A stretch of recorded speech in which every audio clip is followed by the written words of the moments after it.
have our lawyer here tonight, Bill Zucker, who's going to talk to you about the situation and answer questions. The residents of Commercial Wharf would like to ask for your support in helping us get this legislation passed that was sponsored by our representative, Karen Markowitz. I'm going to let Bill talk about it.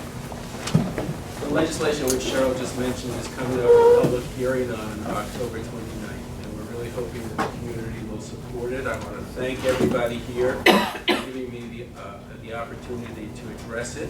I promise I will be short because of the Patriots game, which is on tonight, as we all know. Everyone is a fan.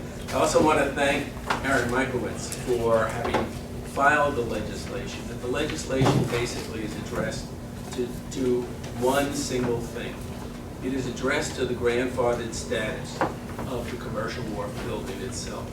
And as many of you know who are longtime residents here, that status essentially came into being in the late 1970s as part of the city's program to revitalize this area, and particularly the wharfs, which were dilapidated, rat infested, and other things, and to turn that area into what was primarily residential dwelling units. And Commercial Wharf is exactly that. It's 5 stories, as you know. It's primarily residential. It has some commercial use, but it doesn't have predominant commercial use. Its predominant use is residential and always has been. Now, all that the legislation does, which is within the purview of Chapter 91, is seek essentially to preserve the grandfathered status of Commercial Wharf. And to understand why we find ourselves in this position today, you have to understand that in fact there is a regulation which DEP has which talks about changes in use. The changes in use, frankly, is a term of changes of use.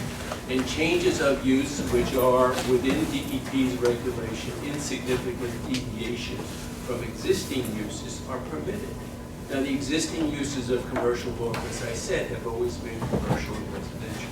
But if there is a change in use, DEP suddenly has the power, as it has informed us it intends to exercise, to force everybody on the first floor of Commercial Wharf to leave.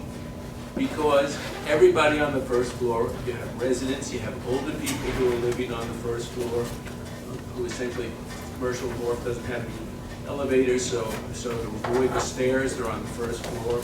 And you have private offices on the first floor. And according to DEP, all of Commercial Wharf would have to become what's called a facility of public accommodation. That means, like the Pilates studio, there's one that is there, that is places that are open to the public for coming and going, which are not private offices, not even real estate offices, which are in fact on the first floor. So all that this legislation does is attempt to preserve the existing situation, which is a mix of commercial and residential. Now, why do we find ourselves in this predicament? Well, we find ourselves in this predicament because in 2004, a private developer bought up 12 units. This is so far as we can tell, and converted them from commercial to residential. It is, so far as we can tell, these units, which DEP is relying upon to say is going to change in use, even though we believe it's a change of use. But putting that aside, the key thing here is that it was brought to DEP's attention. And DEP issued what is called a minor modification on which everybody relied, that found that it was an insignificant deviation per its own regulations, and it was permitted. So the change in use occurred, people bought the units as residents. In fact, the deeds were changed, so they could only be used as residential going forward in the future. Now, this legislation, and DEP now essentially believes that it can ignore it. So all that this legislation seeks to do is return the property to the status quo. And we hope that people will come out and support it. We hope that, in fact, people who are interested in preserving the residential nature of this community will come forward and support us during the public hearing. So that's all I have to say, but I will open the floor to questions. I try to do this quickly because I don't really want to get into the Patriots. Go ahead. Yeah, just a quick one. It seems strange to me. As you describe it, the DEP took one position when the developer bought whatever the number of units was. Yes, And are they now changing their minds? that's correct. And why do they say? They say it's not binding. They say that the minor modification is not binding on them, despite the fact that people relied upon it. Now, we believe it actually is binding upon them, but and I should tell you that I am handling this matter as a litigation in part, and we actually won in the Superior Court overturning the decision, but it is now on appeal. And as you can appreciate, homeowners really don't need to go to this kind of expense to preserve essentially what they already have, and shouldn't be forced to do that. The minor modification is black and white in our opinion. So there you go. Legislation really just says grandfather, preserve the status quo. So somebody, this passes the legislation, somebody lives in the first floor and moves out. Can somebody purchase it as residential? Absolutely. And what if you're commercial, close your business, does it have to stay commercial or can it be converted to residential? That's a really good question. What is permitted in commercial wharf is on the first and second floor, and this is in the deeds that everybody purchased, that you can use it interchangeably between commercial and residential. However, these units that were converted to residential can only be used as residential. It's actually in their deeds. So it would have to remain residential. And they only have a right to sell it as a residence. So it's an interesting question when you think about it. Commercial wharf itself is unchanged. The public spaces are unchanged. The building is unchanged. The only thing that has happened is that individual unit owners essentially have exercised their prerogative, which is in fact to do what they want with their unit. So how can they be forced to leave? Go ahead. So this legislation would hold the modification as valid? That basically, that's what it would be. Okay, the modification is attached to the license, and the license has a term, I'm just curious what the license term. No. The minor modification, so you issue a minor modification when DEP deems the event to require a change in license. Right. All right, So the license still stands, so the Chapter 91 license. I would You say obviously have a Chapter 91 license for that. we have a grandfathered use, so there are some uses. No, but that's not the question I'm asking. I'm asking, how long is the Chapter 91 license? So again, that's a good question. There is no Chapter 91. And by that I mean that historic uses were recognized when the DEP changed its regulation to remain. Essentially, they were licensed so So they long as issued a there was no modification to a change in license use. that didn't exist. So then, no, they issued a minor modification saying we didn't need to apply Oh, for a okay. license. Got it. Thank you. All right? The other question I have is, what is the origin? And it wouldn't have been us, frankly, it would have been the developer. What is the origin of the deed restriction that they be sold as residential and be kept as residential in perpetuity? The developer put it into the deeds. So the deed actually says they can only be used for residential purposes. So each homeowner who bought, that's what the deed provides. Thank you. All right? Yes. Bill, I just wanted to say, I'm actually one of the poster children of this legislation because I happen to have the fortune, and sometimes misfortune, of living on the ground floor at Commercial Wharf East. I bought in about 2.5 years ago, and as this has unfolded, I'm left in a complete state of anxiety and uncertainty about the future.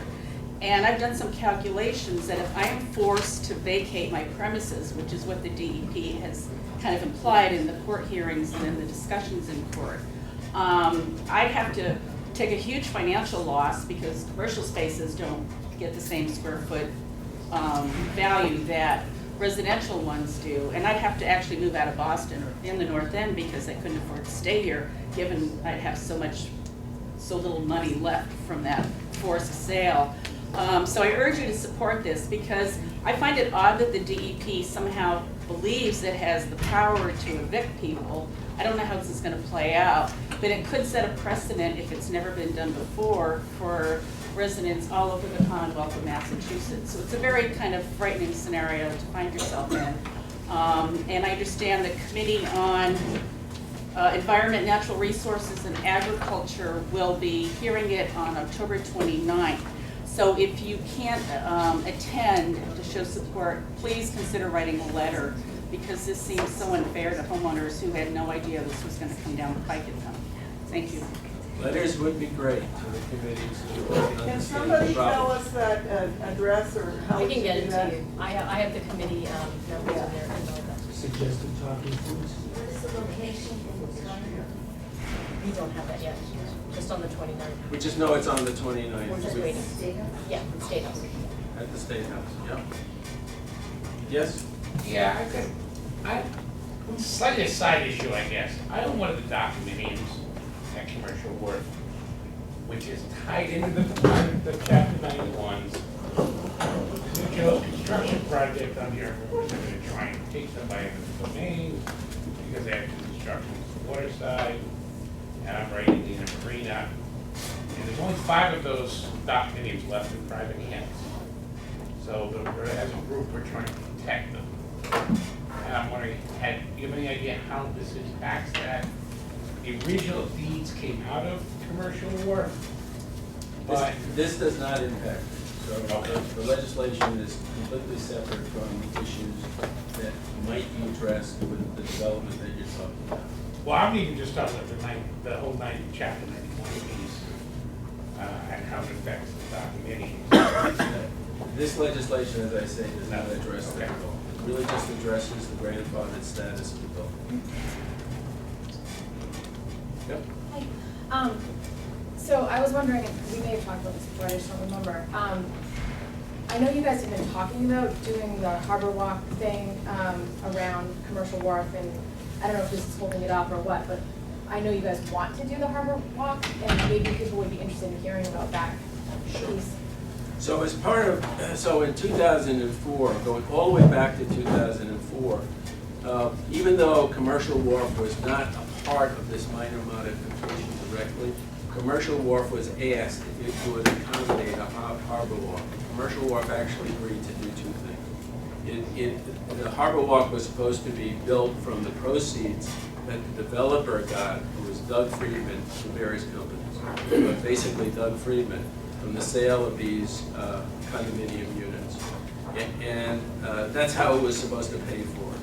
But Commercial Wharf agreed to do 2 things. It agreed, one, to give an easement of 4 feet on its property as it existed then. In plans that were approved by DEP for the construction of the harbor walk. And it agreed, which was a significant thing, to maintain it in perpetuity. Today, Commercial Wharf has plans to build a harbor walk essentially on its own, which we intend to put forward and see if we can get permission to do it. And Commercial Wharf has always been, frankly, in favor of a harbor walk. The only question has been the means to accomplish it and where it's going to get built. Anything else? All right. Thank you very much. I appreciate it. I really hope that you do write letters and support this, and go Patriots. Thank you, Bill.